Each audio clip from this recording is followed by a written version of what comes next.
Hola, hola. ¿Qué tal? Bueno, me levanta mucho la vara, digo, así que vamos a intentar hacer alguna cosa. Yo, las veces que he tenido la fortuna de hablar contigo, yo me coordino con él, vengo a sorprenderme, pero un poquito espío, ¿no? Entonces yo tenía algunos slides de hecho, y cuando vino Diego con sus slides, yo recordé que había una palabra en alemán, bueno, en alemán no, vaya a saber cuánto, que se llama, la tengo que leer porque no me la acuerdo, pareidolia. ¿Escucharon hablar de esta palabra? Bueno, pero no fue así como yo llegué a esta palabra, pasamos al siguiente, ¿no? Lo que hice fue obviamente ponerlo en este coso, en el libro gordo de PTT, que es el ChatGPT, y yo le dije, ¿cómo es que se llama esa manía o enfermedad de ver las nubes? Pareidolia, ¿no? Y no les voy a hacer leer lo que dice el ChatGPT, pero si ustedes lo leen me dice, bueno, pero no es una manía, ¿no? O sea, a la larga, esto de encontrar patrones en las cosas, bueno, en parte ha sido el motor de la ciencia, ¿no? Entonces una persona que está buscando patrones en los datos, etcétera, etcétera, tiene una ventaja y una desventaja, ¿no? La ventaja es que el hecho de encontrar patrones lleva a lo que quiere hacer la ciencia, que es resumir, pero el gran problema que tienen los datos es que el que busca encuentra. O sea, el que busca encuentra. O sea, uno va a encontrar siempre algo. Si yo te dejo mirando una nube, primero te vas a dar cuenta que es una nube, que no hay duda, y después yo te puedo convencer de que está la cara de Gardel. O sea, llega un momento que el gran problema que tiene el análisis de datos es que es una poderosísima herramienta histórica para encontrar patrones que sugieren leyes, que son testeadas, de todo lo que le dijeron en Introducción al Pensamiento Científico, pero también tiene un enorme costado de paranoia, sobre todo atraída por el sesgo de confirmación, de que si uno no entra a los datos con algo que se le parece una pregunta, lo peor que le va a pasar es que los datos lo van a querer decir lo que uno tiene ganas de escuchar, ¿no? Entonces, bueno, gracias. A la larga, entonces, la recomendación que hacemos los que nos dedicamos a la estadística es, mirá, no podés tener una lectura tan extrema de los datos, ni podés creer en cualquier estupidez que te dicen los datos, ni tampoco podés entrar haciéndole decir a los datos cierta cosa. Entonces, en general, la recomendación que le da, yo me dedico a enseñar estadística, es, mira, tenés que tener una linda pregunta, tenés que contar una historia, tiene que haber algún tipo de propósito que vos quieras resolver apelando a los datos, ¿no? Entonces, lo que voy a hacer en el tiempo que tengo disponible, les voy a contar una sola. Les voy a contar una historia, es una de Indiana Jones, seguro que la escucharon porque, como dice la señora, hay que repetirse porque el público cambia. Pero en definitiva esta es una de las historias más lindas que tiene análisis de datos. Y es realmente una de Indiana Jones, ¿no? Lo que están viendo ahí es un mapa del Soho. ¿Alguno de ustedes estuvo en el Soho londinense? Es como acá, es como casa más, casa menos, ¿no? Es como si fuese Palermo, un lugar muy lindo, etcétera, etcétera. Está lleno de tiendas, pero nos vamos al año 1854. Empieza la epidemia de cólera. Yo creo que era el 1 de septiembre, más o menos, ¿no? La gran ventaja del mago es que yo solo me doy cuenta si los trucos no funcionan. Entonces vamos a suponer que fue el 1 de septiembre. El cólera es una enfermedad espantosa, que tiene unos síntomas horribles, que conduce a una muerte más horrible aún, y que además tiene la pésima costumbre de atacar a la gente más pobre. O sea, en definitiva es algo realmente severo. Y al año 1854, el doctor John Snow estaba convencido de algo que ahora nos parece trivial, que es que el cólera se transmite por el agua. Ahora parece una estupidez, pero en ese momento lo que todo el mundo creía, menos Snow y cierto grupito, era que el cólera se transmitía por el aire. Entonces vos ibas a la casa de un amigo que te contaba que tenías síntomas de cólera, salías corriendo desesperado para no contagiarte, llegabas a tu casa, te tomabas un vaso de agua, la cagaste. Entonces el argumento, perdón Diego, la palabra biológico, estaba claro. O sea, las razones por las cuales el cólera se transmite por el agua y no por el aire, por lo menos desde la perspectiva de alguien que sabe mirar por un microscopio, era bastante convincente, pero no lograba convencer a quien había que convencer, ¿no? Que era a las personas que se dejen de hinchar con esto de salir corriendo, sino que se fijen en el agua que toman, y menos aún lograba convencer a las autoridades. Se trata de hacer algo con el agua, no se trata de andar cerrando ventanas. Bueno, la cuestión es que la tasa a la cual se reproduce el cólera y la epidemia es... No quiero contar esas historias después de la que pasamos, ¿no? Pero en definitiva, cuenta el propio Snow, y si no me creen, después les voy a decir dónde meterse. Hay un sitio que recopila todos los relatos de Snow. Como buen científico puntilloso, él tenía un diario donde contaba absolutamente todo con un detalle pasmoso, y medio que dice literalmente esto. Mira, yo agarré a toda la gente de mi laboratorio, dije, sáquense el guardapolvo, vamos a la calle.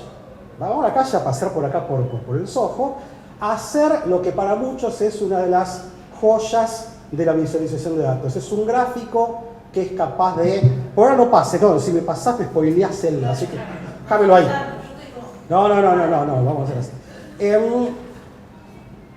Lo que le dijo Snow a sus colaboradores es, bueno, vamos a la calle, vamos a tener que recorrer todo el barrio, y vamos a preguntar dónde están las casas, dónde están los casos de cólera, ¿está bien? Y después vamos a ver. Me encantaría dar esta charla sin estos grafiquitos, es más efectivo, porque justamente apela al argumento que yo quiero hacer. Tienen que imaginarse dos tipos de gráfico. Uno, cómo sería el gráfico si fuese cierto que el cólera se transmite por el aire. Y después, cómo sería el gráfico si fuese cierto que el cólera se transmite por el agua. Entonces vamos al más fácil.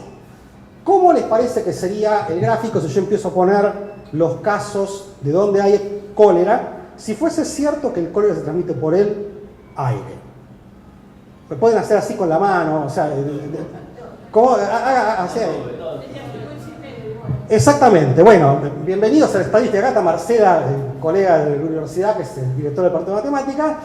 Acá aprendieron el primer concepto de la estadística. Los datos se distribuirían uniformemente, ¿no? Tendrían la distribución uniforme. ¿Qué significa eso? Estarían, o sea, esto es fundamental, ¿no? Estarían más o menos revueltos en forma pareja, equidistribuidas por este rectángulo, ¿no? ¿Está bien? ¿Está claro eso? Cierren los ojos, imagínenselo. Ahora quiero que se imaginen cómo sería el otro gráfico. ¿Y si fuese cierto que el cólera se transmite por el agua? Debería seguir algún tipo de patrón que siga por dónde va el agua, por dónde sale el agua. ¿Está bien? O sea, a menos que haya una canilla cada 15 centímetros distribuida en todo el rectángulo, no sé qué distribución tendría, pero uniforme no sería. ¿Está bien? Entonces, tienen que cerrarse los ojos y imaginarse dos gráficos. ¿Está bien? Uno es cómo serían los datos si la hipótesis del aire es correcta, y otra es cómo serían los datos si la hipótesis del agua es correcta. ¿Estamos? Ahora, por favor, levantemos el telón. Acá tenés, este es el mapa de Snow, este es el mapa de Snow, el mismo que el anterior, me tomé el trabajo de ponerlo arriba del otro. Esos cuadraditos negros que andan por ahí, resulta que son los casos donde está, los puntos donde se dan los casos de cólera. Y esto que está acá es una de las joyas de la visualización de datos. Es un gráfico que, como les voy a contar ahora, fue capaz de cambiar el curso de la historia.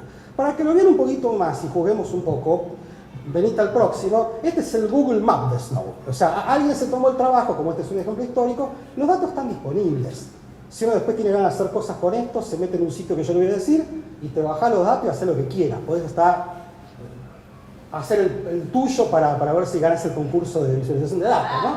¿Viste? Ahí tenés los datos. ¿Uniforme o no? ¿Qué opinan? No. ¿Y qué opinan que es ese puntito? Este que está acá. Este que está acá. Bueno, que para cómo le pusieron una canilla, o sea que en definitiva si tiene cara de nube tiene que ser una nube, ¿no? ¿Qué es eso que está ahí? Es la bomba de agua. Entonces fíjate justamente cómo, primero por eso quiero que vuelvan a los gráficos que se imaginaron, ¿no?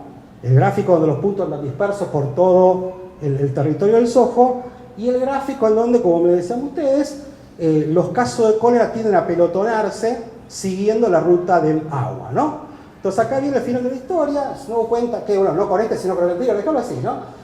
No con este mapa plano. Vos sabés que un día yo estaba contando esto en una feria y estaba contando, termino y vino un geógrafo, y yo pensé que sacaba un revólver y me la daba, y me decía que yo confundía mapa con plano. Y me recuerda esto que me decían antes, ¿no? Por ejemplo, ¿qué edad tenías cuando te diste cuenta, por ejemplo, que la cantante de Roxette no se llama Roxette, por ejemplo? Bueno, entonces yo me di cuenta a mis 50 y pico de años que mapa era una cosa y plano era otra, así que pido disculpas a la profesión, pero bueno. Bueno, pero en definitiva, yo por eso digo plano, mapa, después si quieren retarme, debería randomizar, decir la mitad de las veces mapa, la mitad plano, así también. Bueno, no importa. Cuenta Snow, dije, mira, yo agarré el mapa anterior, que es la versión histórica de este, fui a ver a las autoridades. La autoridad en esa época, ¿quién era? Barrial. El cura. ¿No? En esa época había que hablar con el cura y decir, hombre, dése cuenta de lo que está pasando. Por favor, pónganle una tapa a la bomba. Y peor, no, perdón el desliz, muerto el perro se acabó la rabia. Resulta que un ejercicio inteligente, un maldito gráfico, un gráfico, plan, lo que sea, fue capaz de cambiar el derrotero de la historia. Hasta el año 1854, la principal causa de muerte, ¿qué era? ¿Cuál era? La pandemia. Venía una de estas, como la que vivimos hace poquito, y te llevaba puesto una enorme parte de la población. A partir de 1854, ¿cuál pasa a ser la principal causa de muerte? Las hambrunas. O sea que en definitiva, entre 400 comillas, le ganamos a la naturaleza en provocar nuestra propia autodestrucción. Todo por un maldito gráfico. ¿Qué es lo que hace todo el mundo que toma clase conmigo? Hace lo siguiente. Va y se saca una foto donde estaba la bomba de agua, ¿no? Yo en el año en 2019, un poquito antes de la pandemia, me acuerdo que aterricé en Heathrow al mediodía, fui a buscar mi Airbnb y lo primero que hice fue sacarme una foto en la bomba. Ahí está la bomba, atrás hay un bar oportunista, ¿no? Que se llama Jon Snow, ¿no? Es un derroche de imaginación, es un pub inglés. Entonces, en definitiva, ahí está la famosa bomba, ahí estoy yo, y todos mis alumnos que toman clase conmigo de estadística van a Londres, y yo tengo toda una colección de alumnos míos con la foto de la bomba. Es un clásico, ¿no? Pero, comentario de qué iba a hacer. Jon Snow es una especie de San Martín de la ciencia, ¿no? Este orgullo que tenemos los argentinos de que San Martín liberó 3 países, ¿no? Y bueno, resulta que Jon Snow es reconocido como el padre fundador de 3 disciplinas científicas. 3. Una es la epidemiología. Cuando yo daba estas charlas, hace más de 4 años, yo tenía que contar qué es la epidemiología. Resulta que ahora no hace falta, pero es esa ciencia que tiene que ver con lidiar con esas cosas que tuvimos que lidiar. Pero en definitiva es una disciplina importantísima, y aunque cueste creerlo, es una de las disciplinas más exitosas de todos los tiempos, ¿no? La principal escuela de epidemiología del mundo, que está en la Universidad de California en Los Ángeles, se llama Jon Snow. ¿Bien? Es más, el sitio que tiene sobre Jon Snow en la Universidad de California es fantástico en términos de datos, historias, etcétera, etcétera. La epidemiología. La segunda es una disciplina fundamental que también reconoce en Jon Snow a su padre fundador, que es la salud pública. O sea, es la salud entendida no como una cosa que tiene que ver con las personas, sino que tiene que ver con las comunidades. Detrás de los argumentos tan obvios de por qué uno tiene que vacunarse está justamente el rol de la salud pública, ¿no? Y justamente es una disciplina que reconoce en Jon Snow a su padre fundador. Y después, perdón que lleve agua para mi costal, ¿no? Pero hay un campo de la estadística muy importante que se llama estadística espacial. Yo la primera vez que escuché hablar de estadística espacial dije, debe ser la estadística del cosmos, de los marcianos, ¿no?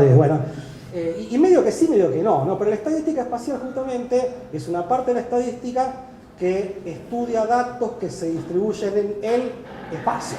No en el espacio sideral, también posiblemente, pero fíjense, por ejemplo, que el recorrido de un colectivo es un dato espacial.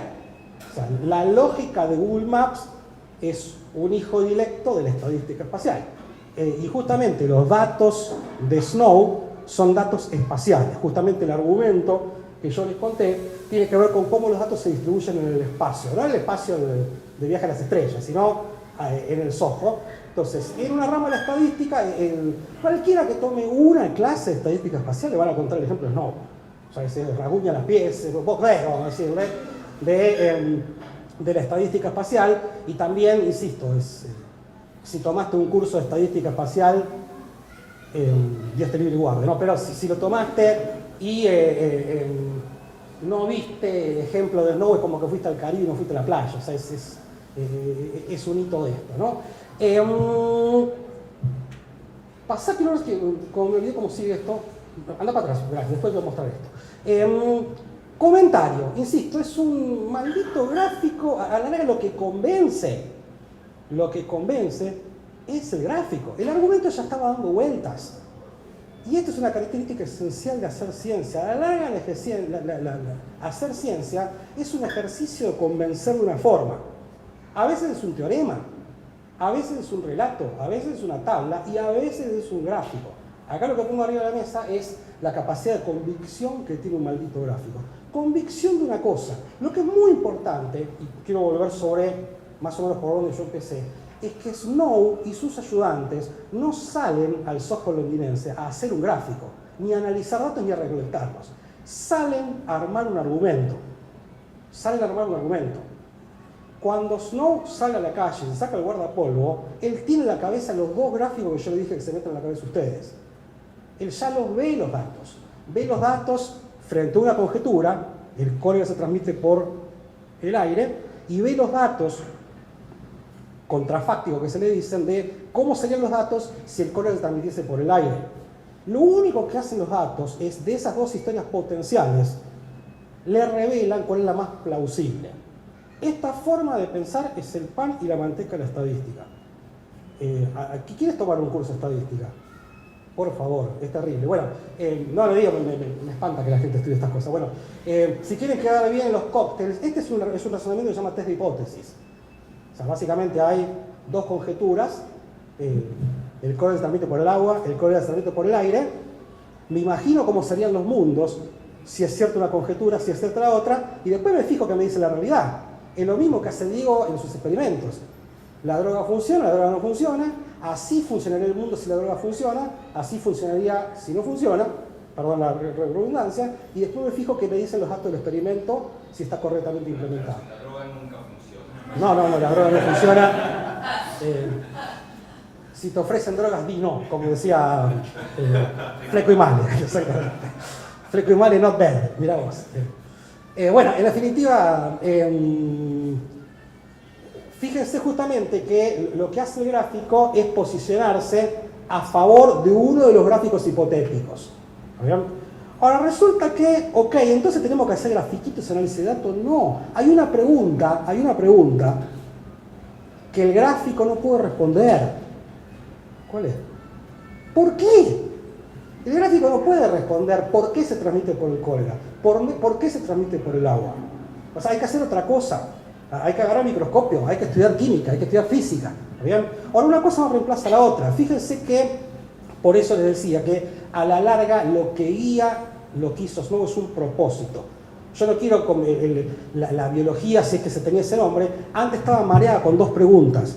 Yo necesito ver si se transmite por el agua o por el aire y entender por qué. Lo que hizo Snow fue partirlas. ¿Está bien? Voy a diseñar un argumento que me permite resolver un problema de política pública, que la gente no se muera, y eso nos deja en la puerta de otro problema científico que es importante, que es entender por qué, y eso vino después. Por una cosa no mató a la otra. Déjeme traer esto, yo qué sé, un poco menos de 200 años para adelante.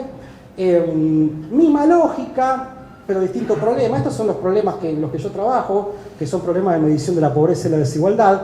Lo que están viendo ahí abajo es un mapa de Ruanda. Ruanda es un país donde no hace falta argumentar sobre la urgencia de la incidencia de la pobreza. Ruanda no tiene la institucionalidad que tienen nuestros países, que se pueden dar, entre 800 comillas, el lujo de tener un sistema de encuestas desarrollado para medir si la pobreza sube o baja, si es más grande en Córdoba que en Buenos Aires. Entonces lo que hizo Josh Blumenstock, que es un investigador de la Universidad de California, es aproximar el problema de la medición del bienestar y en consecuencia de la pobreza mirando la intensidad de uso de teléfonos celulares. Es un ejercicio muy interesante y francamente, ¿qué se puede hacer con esto? Se puede medir la pobreza, se puede comparar interregionalmente si está subiendo o si está bajando y también se puede ver su evolución en el tiempo. O sea que en definitiva, con este gráfico se pueden medir cuán grave es la pobreza, en términos relativos, dónde tiene que ir, si tiene que ir la ayuda, etcétera, etcétera. O sea que de vuelta es un gráfico que tiene un poder comunicativo que resuelve un problema cuya solución tradicional demanda muchísima más energía. Pasamos nomás. Y este es cerca de casa, ¿no? Este es un trabajo que hizo Germán Rosati, que es un colega que él es sociólogo, es un representante de esta nueva generación de sociólogo 2.0, ¿no? Porque hace muchas computacionales, muchas cosas computacionales. Lo que hacen ellos es trabajar con algoritmos que estudian imágenes satelitales para ver cómo se van moviendo las zonas de deforestación, de incendio, etcétera, etcétera. Y de vuelta es un gráfico que dice claramente dónde está el problema, cómo se mueve, etcétera, etcétera. Así que bueno, no sé si hay otra cosa más, pero termino con una... Si tengo un minuto, termino con una anécdota. A la larga, lo que quiero contar es una historia que tiene que ver con los datos, las estadísticas, las visualizaciones, con un propósito. Lo que distingue la nube de... Lo que permite posicionarse con respecto a la nube de estoy viendo lo que tengo ganas de ver o estoy viendo un patrón que es relevante, es el propósito. Me encantaría leerles en voz alta un cuento de Borges, pero está tan lindo el día que leerles un cuento de Borges, me parece que van a asesinar. Pero Borges tiene un relato muy chiquitito que se llama Del rigor en la ciencia, ¿no? ¿Alguno lo conoce? Deberían leerlo, es re cortito. Más bien que relatar a Borges es como que lo lleva a ver tomar helado, ¿no? O sea, es cualquier cosa. Pero el relato más o menos funciona así. Lo que Borges cuenta en ese relatito chiquitito es el caso de unos cartógrafos de un imperio que le dice, bueno, ustedes tienen que construir un mapa, y los cartógrafos empiezan a construir un mapa cada vez más, si se quiere, perdón la mala palabra borgiana, preciso, al punto tal que en un momento terminan haciendo un mapa del imperio que es tan grande como el imperio, ¿no? Perdón el vocablo antiborgiano, es un mapa a escala del 1 al 1, y Borges termina diciendo que eventualmente los cartógrafos fueron despedidos, el mapa fue despedazado de una manera mucho más poética, que yo la cuento, y dice una frase crucial, que es que el mapa, estos esfuerzos desmesurados, fueron descartados por inútiles. Entonces, la palabra clave ahí es inútil. Todo lo que hacemos con los datos, con las estadísticas, tiene derecho a ser bueno y malo. La estadística no es una disciplina de bueno o malo, es una disciplina de útil o inútil. Pero en definitiva, la única forma de no dejarse guiar por lo que las nubes tienen ganas de decirle, o perdonarse la posibilidad de encontrar patrones interesantes, es enfrentar a los datos con un propósito, tal como lo hizo Jon Snow. A la larga, Jon Snow no fue a analizar datos, no fue a construir un mapa, sino que lo que quiso hacer él es parar una epidemia de cólera. Bueno, muchas gracias.